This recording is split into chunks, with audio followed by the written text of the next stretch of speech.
بسم اللہ الرحمن الرحیم۔ بدیل بن ورقہ نبی صلی اللہ تعالی علیہ وسلم کی بات سن کر قریش کے پاس آیا اور نبی صلی اللہ علیہ وسلم کی بات ان کے سامنے رکھی۔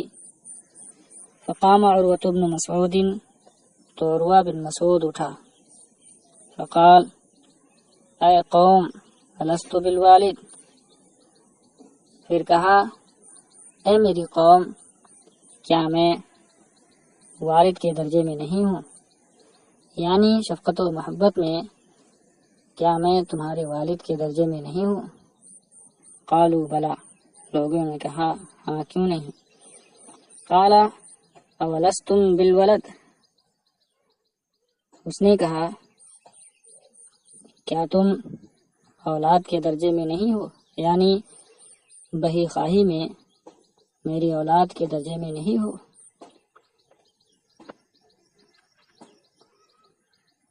قالوا بلا، لوگوں نے کہا ہاں کیوں نہیں؟ قال فهل تتهمونی؟ قالوا لا، اتہام کا معنی ہوتا ہے تہمت لگانا۔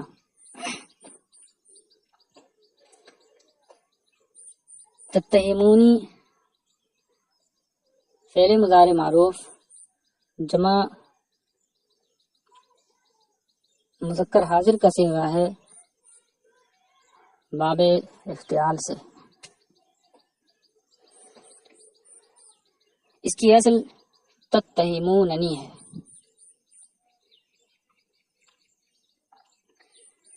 نون اعرابی کو حذف کر دیا گیا ہے، نون وقایہ باقی ہے اور اس کے بعد یہ ضمیر مفعول بھی ہے۔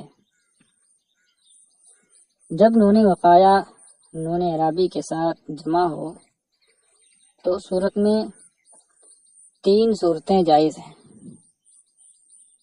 ادغام کے ساتھ، فک ادغام اور ایک نون حذف کے ساتھ پڑھنا۔ اور تینوں صورتوں کے ساتھ قرآن میں پڑھا بھی گیا ہے۔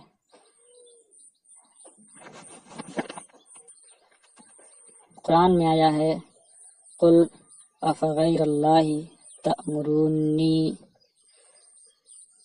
تأمرونی میں 3 قرأتیں ہیں۔ تأمرونی یعنی ادغام کے ساتھ نون اعرابی کا نون وقایہ میں ادغام ہے۔ دوسری قرأت ہے تأمروننی فک ادغام کے ساتھ یعنی اصل پر، اور تیسری قرأت بھی ہے تأمرونی ایک نون حذف کے ساتھ۔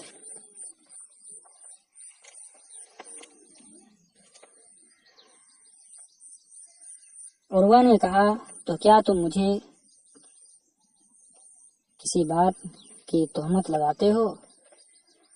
قالوا لا، لوگوں نے کہا نہیں۔ قال الستم تعلمون انی استنفرت اہل عکاظ فلما بلحوا علی جئتکم باہلی وولدی ومن اطاعنی۔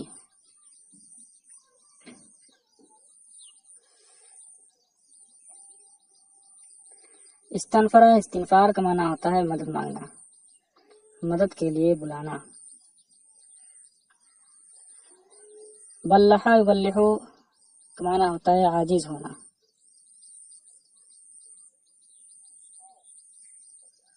عروہ نے کہا کیا تمہیں معلوم نہیں کہ میں نے اہل اوقاز کو تمہاری مدد کے لیے بلایا، تو جب وہ عاجز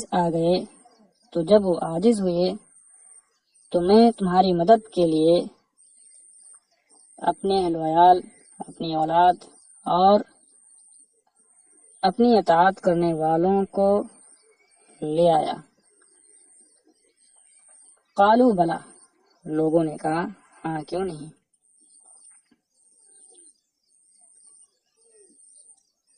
قال فإن هذا قد عرض لكم خطة رشد اقبلوها۔ عرض یارزو پیش کرنا، خطۃ رشدن اے امر خیر و صلاح۔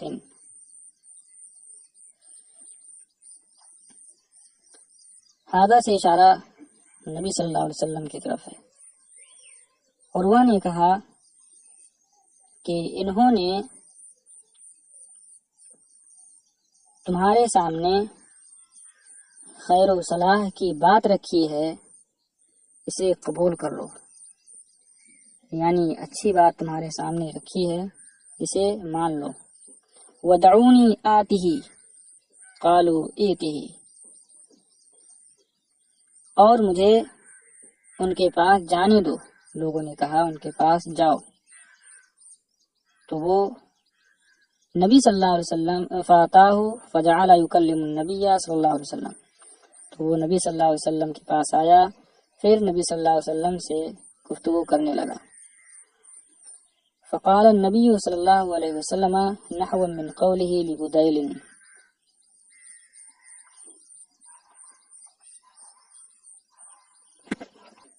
تو نبی صلی اللہ تعالی علیہ وسلم نے اس سے اسی طرح فرمایا جیسے آپ نے بدیل سے فرمایا تھا۔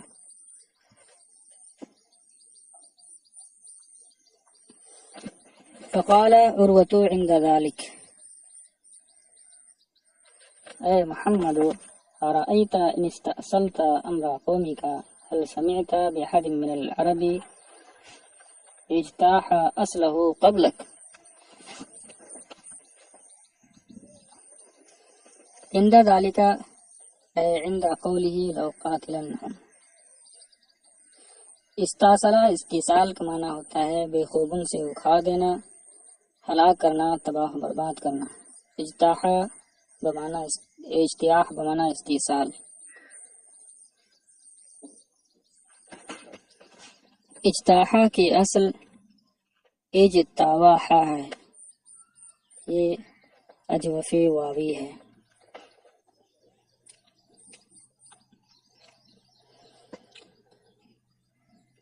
تو عروہ نے اس وقت کہا اے محمد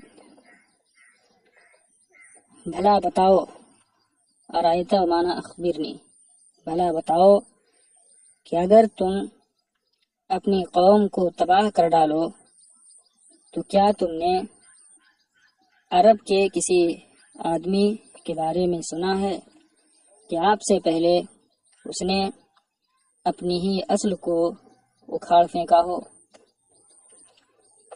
وَإِن تَكُونِ الْأُخْرَى فَإِنِّي وَاللَّهِ لَأَرَى وُجُوهًا وَإِنِّي لَأَرَى أَشْوَابًا مِنَ النَّاسِ خَلِيقًا أَن يَفِرُّوا وَيَدَعُوكَ۔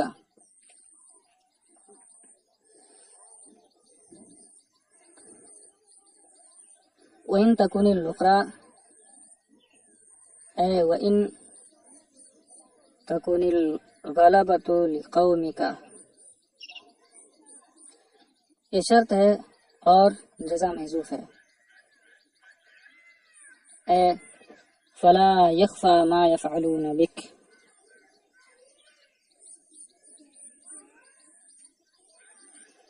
اور فإنی واللہ یہ جملہ اسی جزا کی تعلیل ہے۔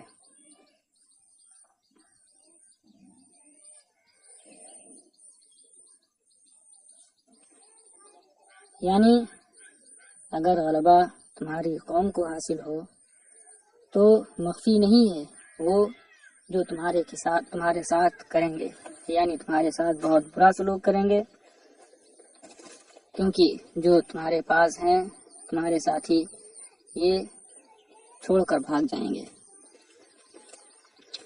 وَإِن تَكُنِ الْأُخْرَى، اور اگر دوسری بات ہوئی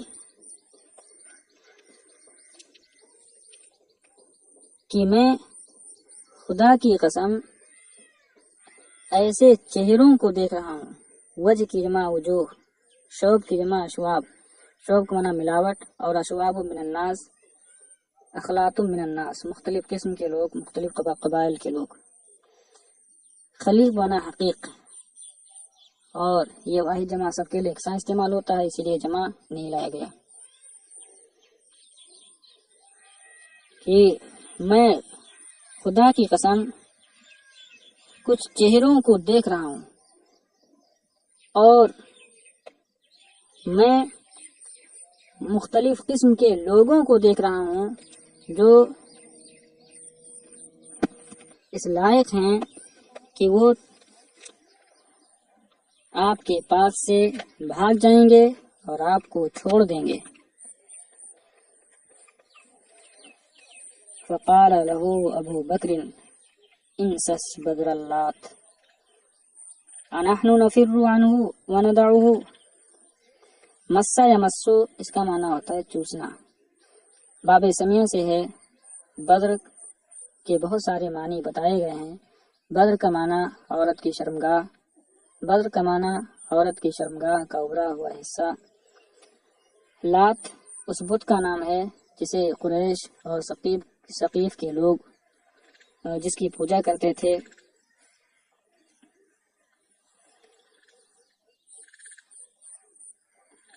انسس بدر اللات، عرب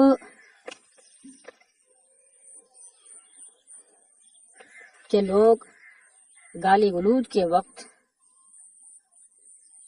اس کا استعمال کرتے تھے اور بدر کی نسبت ماں کی طرف کر کے کہتے تھے لیمسس بدر امہ۔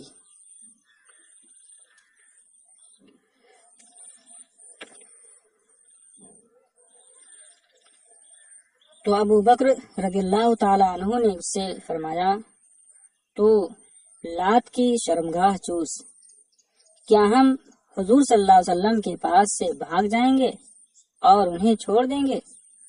فقال من ذا، تو اس نے کہا یہ کون ہے؟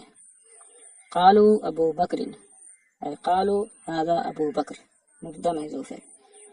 لوگوں نے کہا یہ ابو بکر ہیں۔ فقال اما والذی نفسی بیدہ لولا ید کانت لک عندی لم اجزک بها لاجبتک۔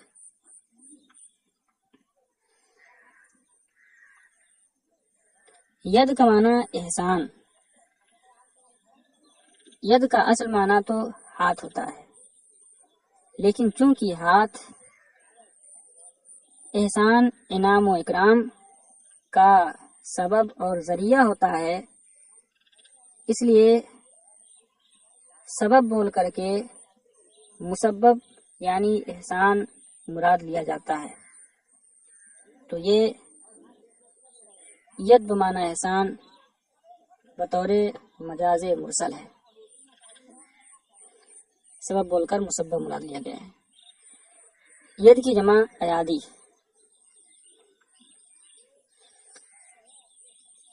تو اس نے کہا اس ذات کی قسم جس کے قبضے میں میری جان ہے، اگر تمہارا میرے اوپر ایک احسان نہ ہوتا جس کا میں نے تمہیں بدلہ نہیں دیا ہے تو میں تمہیں جواب دیتا۔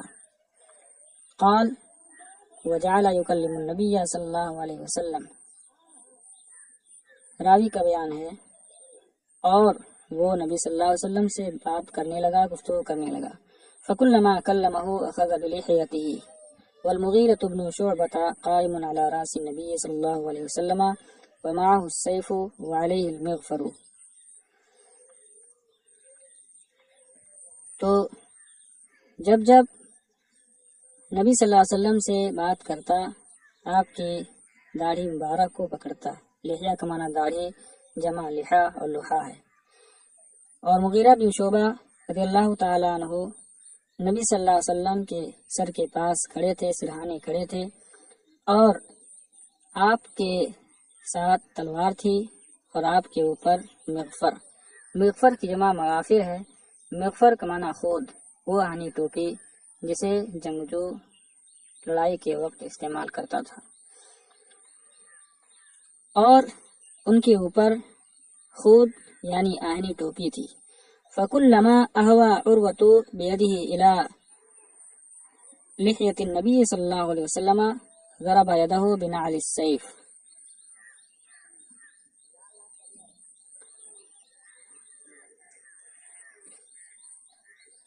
احوا بیدہ الی الشیء، اس کا معنی ہوتا ہے ہاتھ بڑھانا کسی چیز کی طرف۔ نعل السیف، میان کا نچلا حصہ، میان کے نچلے حصے میں لگی ہوئی چاندی یا لوہا وغیرہ، اسی کو نال کہا جاتا ہے۔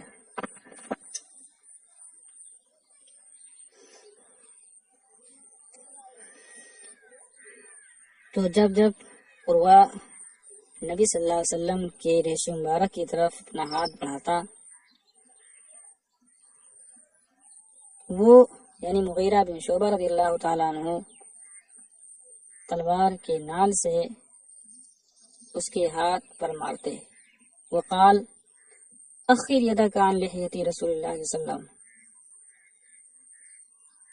اور فرماتے اپنا ہاتھ رسول اللہ صلی اللہ علیہ وسلم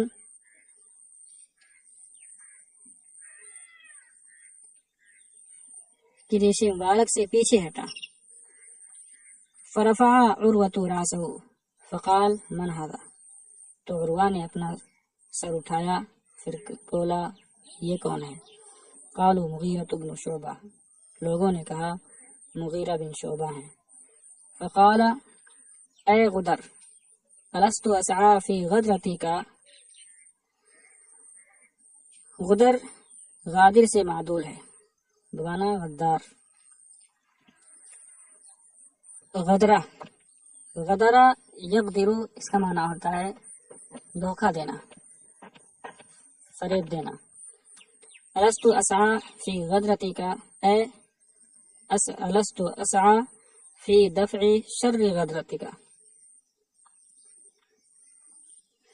ہوا یہ تھا کہ حضرت مغیرہ بن شعبہ رضی اللہ تعالیٰ عنہ نے کچھ لوگوں کو قتل کر کے، دھوکے سے قتل کر کے ان کا مال لے لیا تھا، اور اس کی وجہ سے جو دیت ان پر لازم ہوئی تھی، تو اس میں عروہ نے تعاون کیا تھا، اسی کا ذکر یہاں کر رہا ہے۔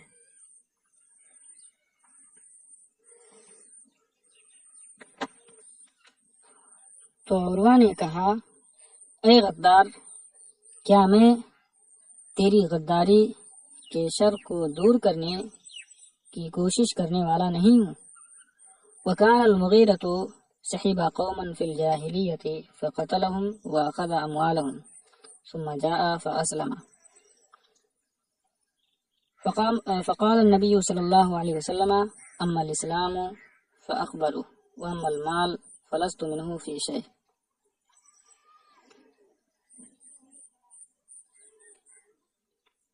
اور مغیرہ بن شعبہ رضی اللہ تعالیٰ عنہ جاہلیت میں ایک قوم کے ساتھ ہوئے تھے، تو انہیں قتل کر کے ان کا مال لے لیا تھا، پھر آ کر مسلمان ہو گئے تھے۔ تو نبی صلی اللہ علیہ وسلم نے فرمایا رہا اسلام تو مجھے قبول ہے، اور رہا مال تو اس سے میرا کوئی تعلق نہیں ہے۔ اما المال فلست منہ فی شیء، اور جو مال لے کر آئے ہو اس سے میرا کوئی سروکار نہیں، کیونکہ وہ جو مال لے کر آئے تھے دھوکے سے لے کر آئے تھے قتل کر کے، اور چونکہ وہ ساتھ میں تھے اور امن کی حالت میں کسی مشرک کا بھی مال لینا جائز نہیں ہے، امن کی حالت میں مشرک کو قتل کرنا، اس کا مال چھین لینا، یہ جائز نہیں۔ تو دھوکے سے قتل کر کے مال لے کر آئے تھے، اس لیے حضور صلی اللہ علیہ وسلم نے فرمایا کہ اس سے میرا کوئی تعلق نہیں۔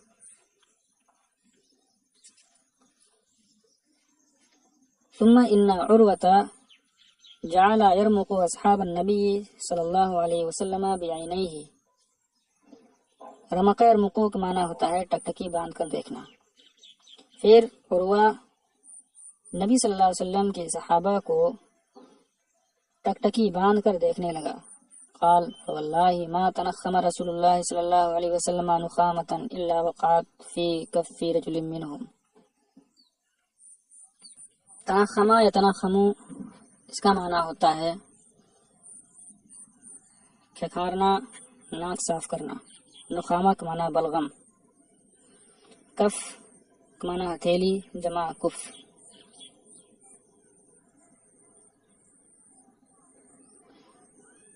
فدلک بها وجهه وجلده. دلک یدلکو کا معنی ہوتا ہے ملنا.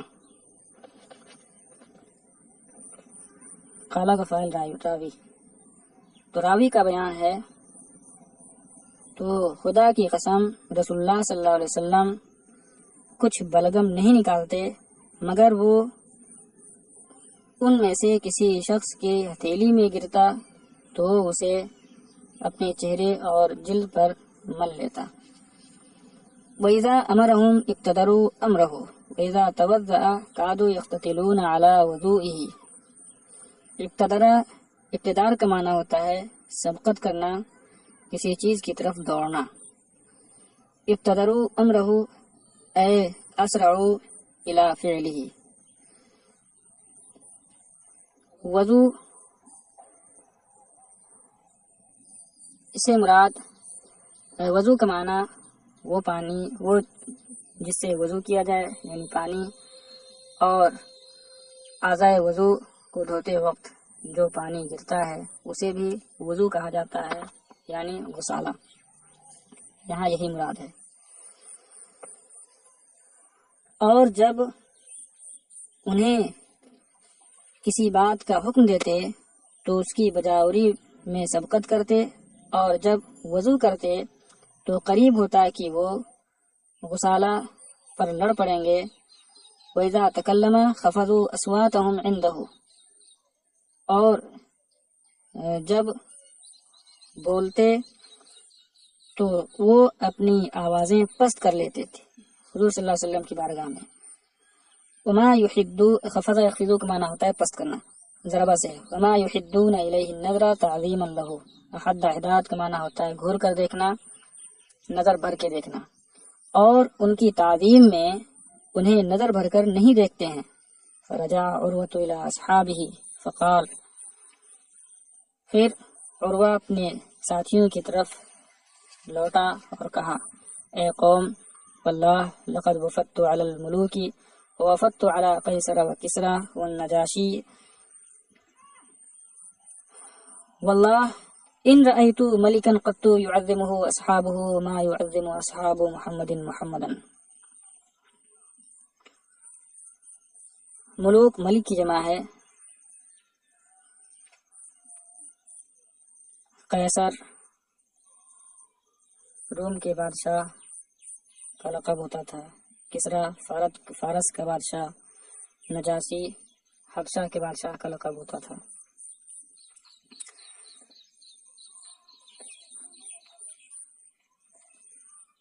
وفدت علی قیصر و کسرا یہ عطف الخاص علی العام کی قبیل سے ہے کیونکہ ملوک میں قیصر کسرا نجاشی بھی شامل ہیں. ان کو الگ سے ذکر کیا اور خاص کر انہی تینوں کو ذکر کیا اس لیے کہ اس وقت کے یہ بڑے بادشاہوں میں سے تھے.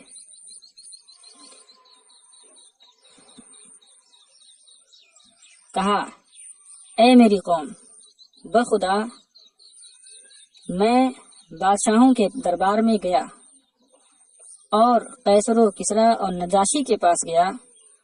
بخدا میں نے کبھی کسی بادشاہ کو نہیں دیکھا. ان نافیہ ہے اے ما رأیتو.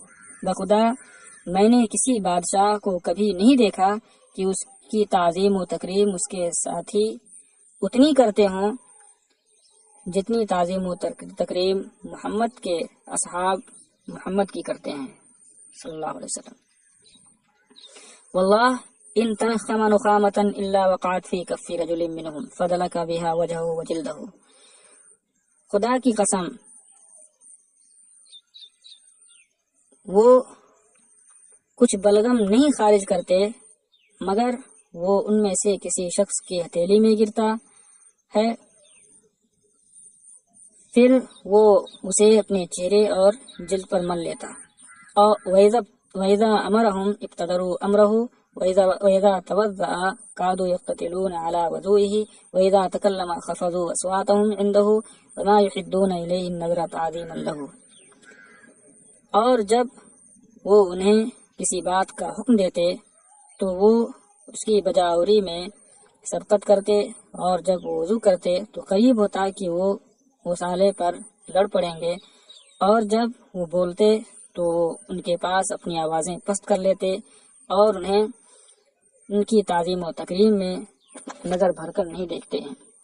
وَإِنَّهُ قَدْ عَرَضَ عَلَيْكُمْ خُطَّةَ رُشْدٍ فَاقْبَلُوهَا، اور انہوں نے تمہارے سامنے ایک اچھی بات رکھی ہے، خیر و صلاح کی بات رکھی ہے، تو تم اسے قبول کر لو، مان لو۔ فقال رجل من بنی کنانہ دعونی آتہ فقالوا ایتہ،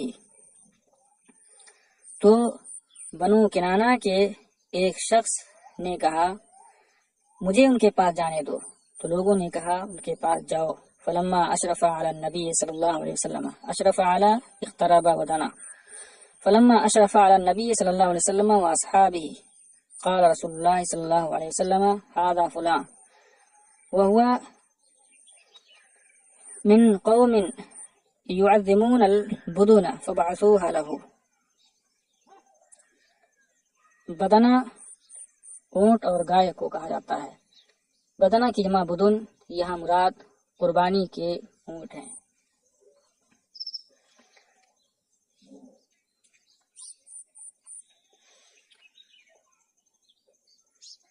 تو جب وہ نبی صلی اللہ علیہ وسلم اور صحابہ سے قریب ہوا تو رسول اللہ صلی اللہ علیہ وسلم نے فرمایا یہ فلاں ہے اور یہ ایسی قوم سے تعلق رکھتا ہے کہ جو قربانی کے جانوروں کی تعظیم کرتے ہیں، لہذا قربانی کے جانوروں کو اس کے لیے اٹھا دو۔ فبعثت لہ، تو قربانی کے جانور اس کے لیے اٹھا دیے گئے۔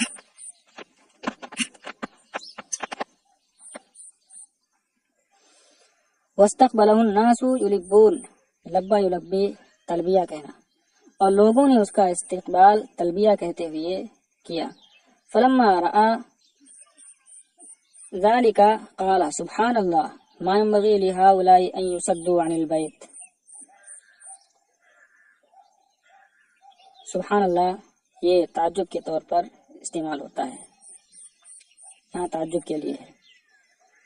صدا یصدو روکنا، یصدو فعل مضارع جمع مذکر غائب کا صیغہ ہے مجہول۔ تو جب اس نے یہ دیکھا تو بولا سبحان اللہ، ان کے لیے مناسب نہیں ہے کہ خانہ کعبہ سے انہیں روکا جائے۔ فلما رجع الى اصحابہ قال رأيت البدن قد قلدت واشعرت فما ارى ان يصدوا عن البيت۔ قلدہ تقلید کا معنی ہوتا ہے ہار پہنانا، گردن میں پٹا ڈالنا۔ اشعار کا معنی اونٹ کے کوہان میں نیزہ مار کر زخم لگانا جس سے خون بہے تاکہ یہ علامت ہو جائے کہ یہ قربانی کا جانور ہے۔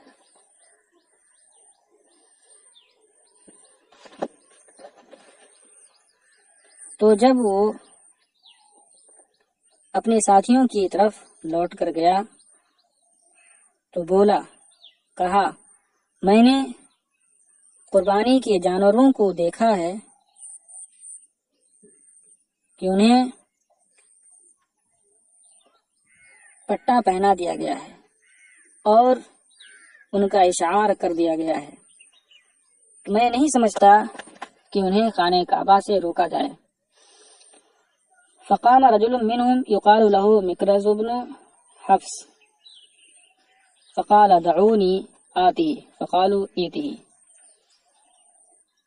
تو ان میں سے ایک شخص کھڑا ہوا جسے مکرز بن حفص کہا جاتا ہے، پھر اس نے کہا مجھے ان کے پاس جانے دو۔ لوگوں نے کہا جاؤ۔ فلما اشرف علیہم، علیہم کی ضمیر نبی صلی اللہ علیہ وسلم اور اصحاب کی طرف لوٹ رہی ہے۔ قال النبی صلی اللہ علیہ وسلم هذا مکرز وهو رجل فاجر، تو جب وہ ان سے قریب ہوا نبی صلی اللہ علیہ وسلم نے فرمایا یہ مکرز ہے اور یہ بدکار آدمی ہے۔ فجعل یکلم النبی صلی اللہ علیہ وسلم، تو وہ نبی صلی اللہ علیہ وسلم سے گفتگو کرنے لگا۔ فبینما ہوا یکلمہ اذ جاء سہیل بن عمرو، تو اسی دوران، اسی اثنا میں کہ وہ نبی صلی اللہ علیہ وسلم سے بات کر رہا تھا، سہیل بن عمرو آیا۔ قال معمر فأخبرني أيوب عن عكرمة أنه لما جاء سهيل قال النبي صلى الله عليه وسلم قد سهل لكم من أمركم۔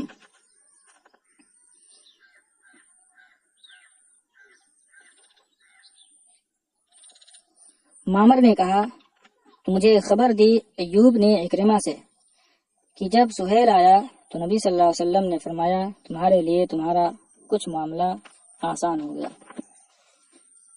من امرکم میں من تبعیضیہ ہے۔